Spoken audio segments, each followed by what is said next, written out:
As a busy working mom and a planning expert, there are 5 habits that I do every single week that save me at least 20 hours a week.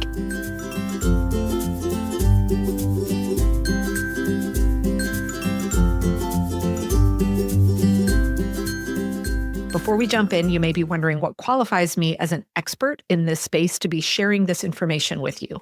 Well, for starters, I have over 20 years in the process improvement, planning, and productivity space. I keep up with all of the new books, trends, apps, etc., hacks that are published out there. Now, I have also spent the last 5 years as the CEO and founder of the Pink Bee, where I have been teaching my proprietary time management framework to women all over the world. To date, we have supported over 15,000 women on their quest to regain true work-life harmony. I personally use the exact time management framework that I teach, and this is what allows me to juggle motherhood and the mental load that comes with it, along with running a thriving 7-figure business, only working 4.5 hours a day while pretty much taking most of the summer and holidays off to align with my daughter's school calendar.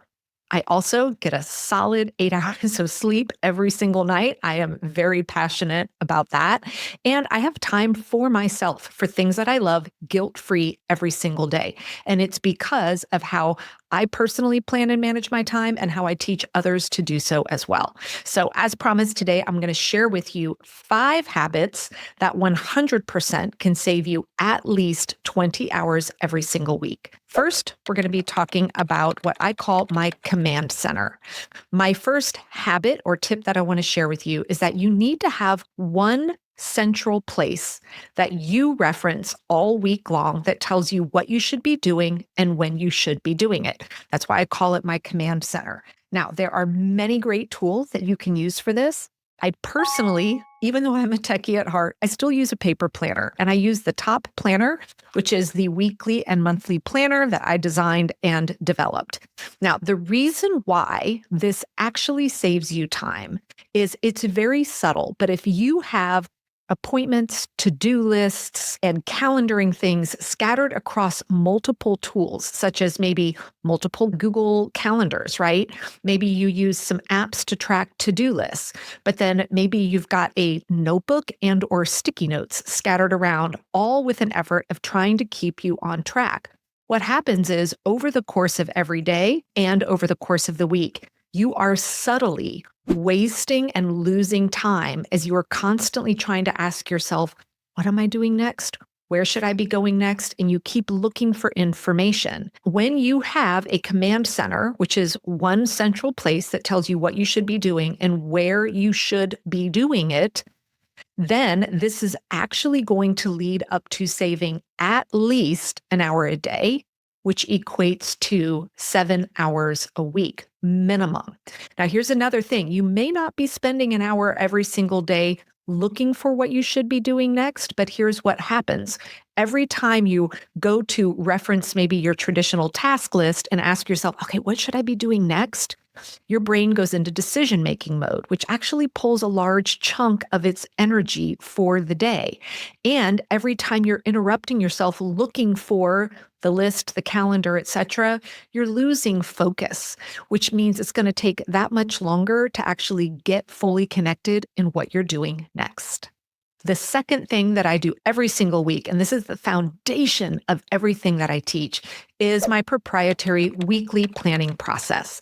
I have time set aside every single week. I do it in about 15 minutes where I create a plan for the upcoming week that integrates everything that I have going on in both my personal life and my work life. It's where I assess everything competing for my time along with their priorities, and I create a very detailed plan of what I'm going to be doing and when I'm going to be doing it. This kind of ties back to the first habit that I talked about, right? This weekly plan goes into that one central place. Now, when you take the time to create a plan for your week instead of daily list making mode, what's going to happen is you are going to save at least 8 hours a week.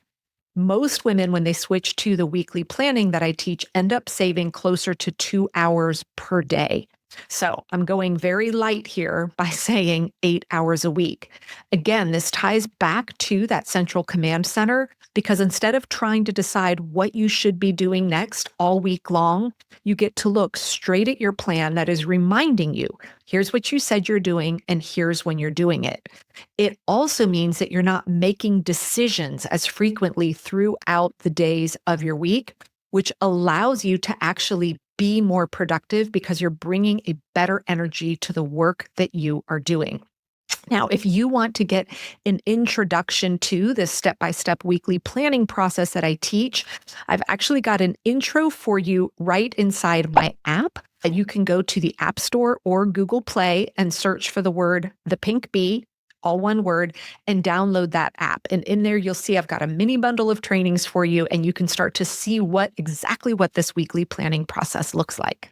My third habit that I want to share with you is one you've probably heard about, but I want to give you a different take on it. And it is simply this. I honor the morning routine that I've created for myself every single day. Now, notice I said I honor the morning routine I created for myself. I am not going to tell you what your morning routine should be. And quite frankly, you should not be taking advice from anyone telling you what your morning routine should look like. Instead, you need to learn how to create a morning routine that serves the realities of your life and what I call your morning personality type. Now, I'm a productivity and planning expert. And guess what I don't do in the mornings? I don't do yoga, I don't meditate, and I don't journal. Those are three things that you see a lot of productivity experts saying you must do to set yourself up for success for the day. Well, my morning personality shows that's not the right fit for me. Now, I do want to make sure you understand when I talk about having a morning routine that serves you, it should be 100% about you, which is different than a morning task list. Right? There are things that I do every morning that are more task list focused. We've got a very full house here. It's a busy morning, getting kids out the door for school, work, all of that. Instead, I'm talking about the time before that, where I do things that get me mentally ready for the day. And for me, because I am an introvert, I need that quiet. Now, there is no specificity of time that is saved by doing this morning routine every single day, but here's what happens. How I show up for the remainder of my day, I know allows me to create higher quality work in smaller pockets of time because I am entering kind of the productive part of my day with a very clean and well-rested brain. And that's what a morning routine can do for you. The fourth habit that I want to share with you is something I want all of you to go implement right away. And I'm going to have you start small. But when you hear what the compounded effect of this is, it's going to blow your mind. It is simply this. I want you to reduce your screen time on your apps by only 30 minutes a day. Now, here's the habit you can actually put into place that is going to support you in doing this. Regardless of what mobile device you use, they all have the ability for you to set limits on how much time you should be allowed to be on your app. And then what will happen is, maybe you set, I'm allowed to be on this app for 30 minutes a day. When you've hit your 30 minutes, your mobile device is going to tell you you've hit your app limit, and it's going to gray the app out. Now, can you bypass it? Of course you can. But I promise you, there will be huge awareness for you when you see that pop up to go, oh my goodness, I had no idea I was spending that much time. So if you can set a goal for yourself to reduce your app time by only 30 minutes a day, here's what this is going to translate into. So this is essentially going to save you 3.5 hours a week, right? If you take 30 minutes a day for 7 days. Now, when you compound that over the course of a year, here's what this equals. That 30 minutes a day that you are going to reduce your screen time is going to end up equaling 182 hours a year. Now, let's say you are awake 16 hours a day.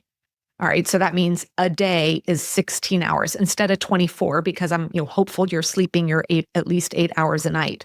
So if you're awake for 16 hours a day, if you reduce screen time by only 30 minutes a day, That is actually going to translate into 11 and a half entire days a year of your time back.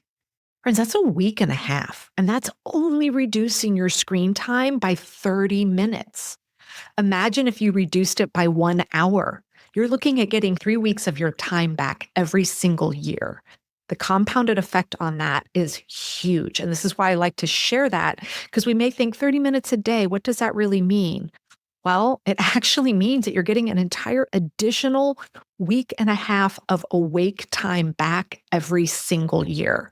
Think of what you can do with that time. The fifth tip that I want to share with you is one that I always share a little bit hesitantly, and I will tell you why. And it is something that can easily save you 2 hours a week. And it is all around how you plan your meals for the upcoming week. Now, I am not a domestic goddess. I do not like cooking. I am always very open and honest about that. Thankfully, my husband and I had a shift in kind of how we're running things around the house, and he really does the bulk of all of the cooking now and meal prep and all of that. But I do want to talk to you about meal planning. There's a difference between meal planning and meal prep. Every single week, typically on either Saturday afternoon or Sundays, early in the day, we sit down as a family and decide what dinners do we want for the upcoming week. We write down what those dinners are. I then plug them into our family communication center. I use the Skylight calendar for that. So everybody can see here are the dinners we agreed upon for the upcoming week. We then, either my husband or myself, go to the grocery store and get everything that we need for the upcoming week. We make sure that we have everything we need for breakfasts, everything we need for packing lunches, and the decisions that we made about the meals that we are going to have in the evening. And when you sit down and do this planning, and therefore going to the grocery store only one time, you can actually very easily save up to 2 hours a week. Some is because you're not taking multiple trips to the store. Others is around just the wasted conversation of, what do you want to do tonight? What do you want to do tonight? I don't know. We're out of this, right? And just that constant decision fatigue.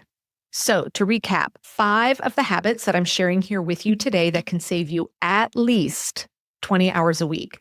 One is having one central place, one place only that you look at all week long, telling you what you're doing and when you're doing it.